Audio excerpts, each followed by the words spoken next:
नवखा व्यक्ती भाषण शिकायला लागला की अनेक प्रश्न त्याला सतावत असतात।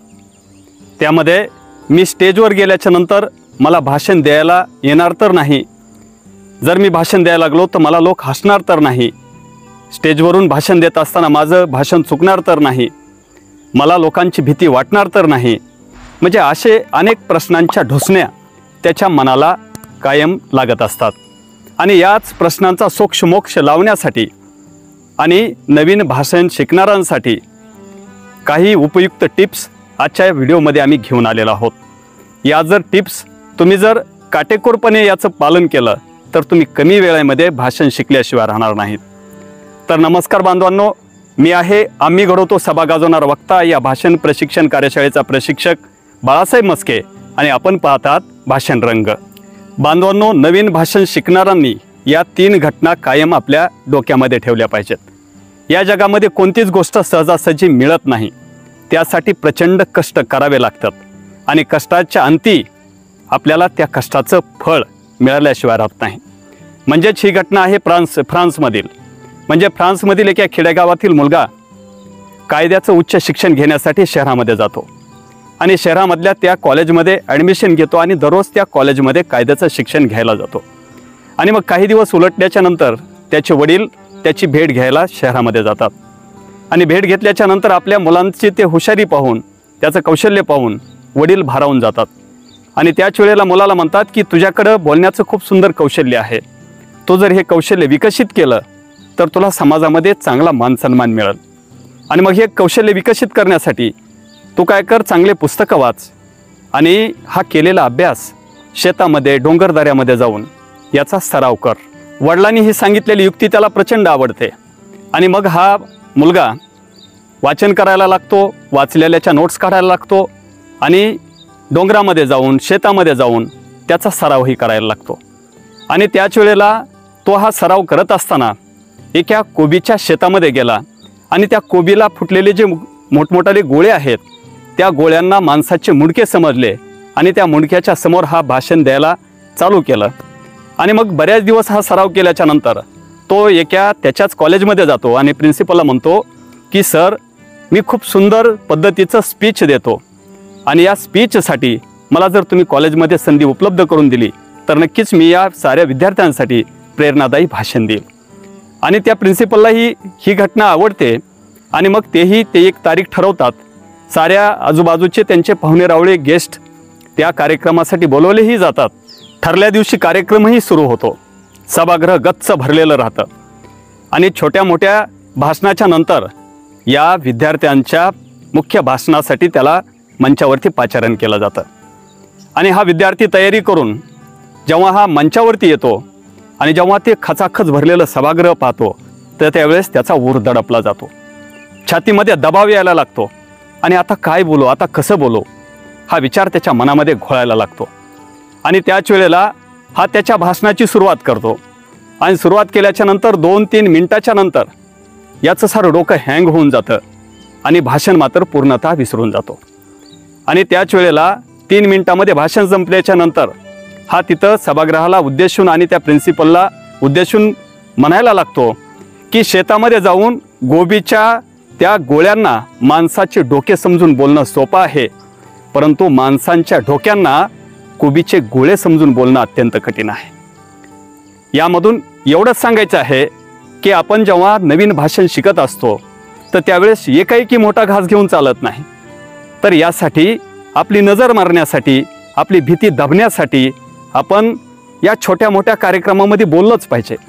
ठीक आहे, आपलं चुकन माकन काही होईल, परंतु अपमान जरी झाला तरी तो आपण गिळला पाहिजे आणि छोट्या मोठ्या कार्यक्रमामध्ये बोलत राहिलं पाहिजे।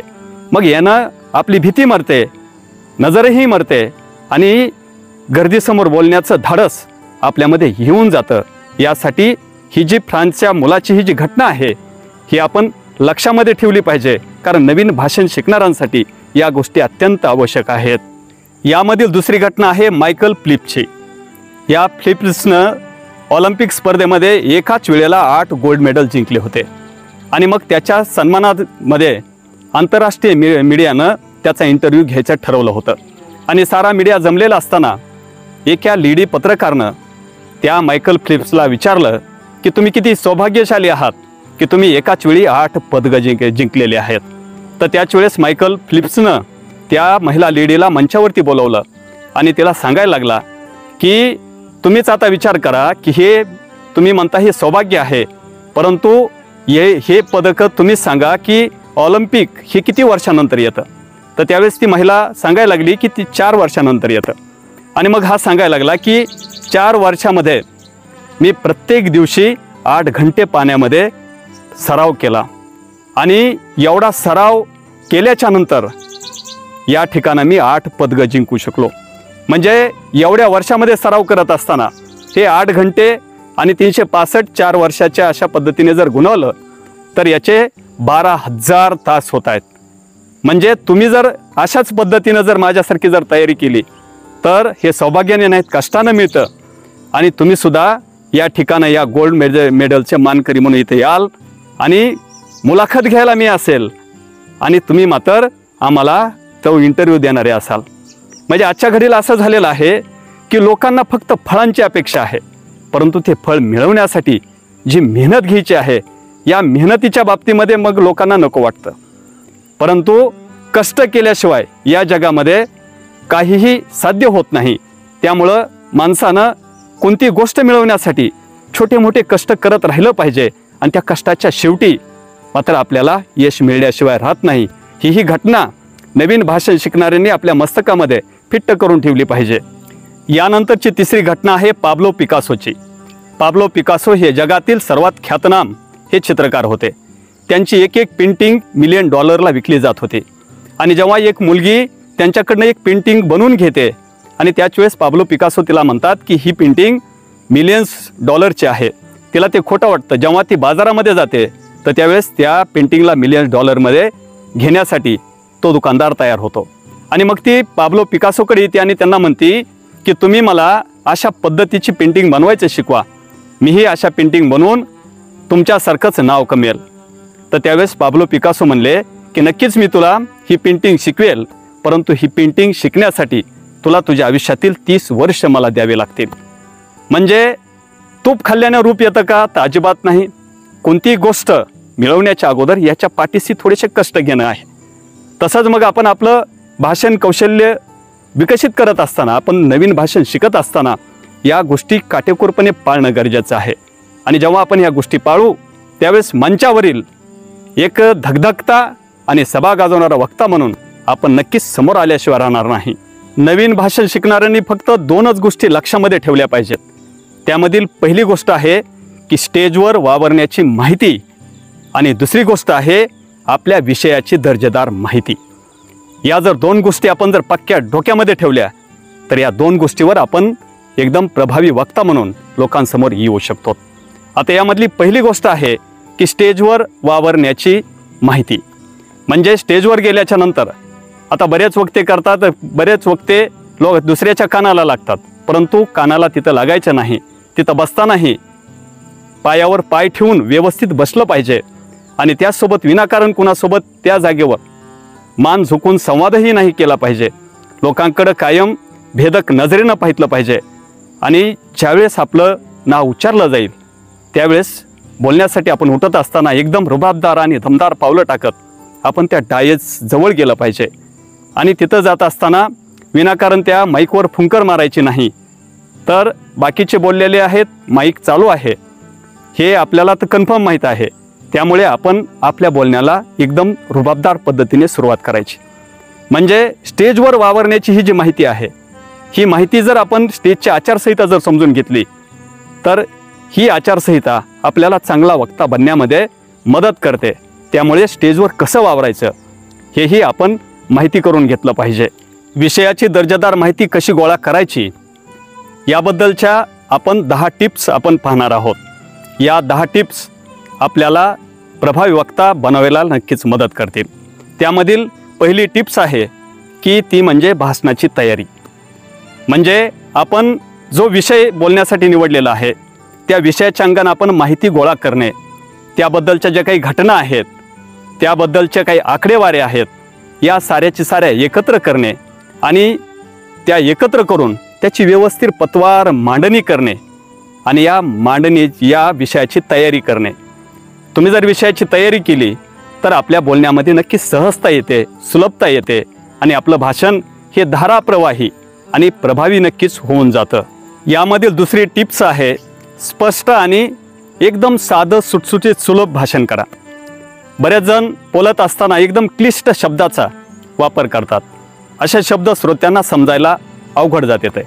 त्याच्यामुळं आपलं भाषण तयार करत असताना, आपण देत असताना अवघड आणि अवजड शब्दांचा उपयोग करायचा नाही.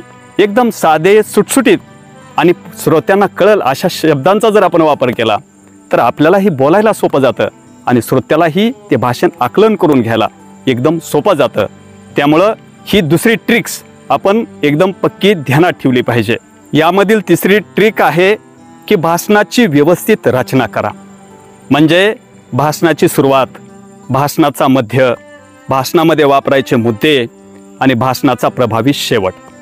म्हणजे या गोष्टीची जर व्यवस्थित रचना जर आपण केली तर श्रोत्यांना प्रभावित करायला एकदम सोपं जातं.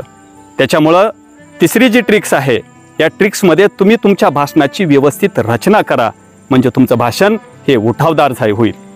यामधील चौथी ट्रिक्स आहे की तुमच्या भाषणाचा तुम्ही नित्यनियमाने सराव करा.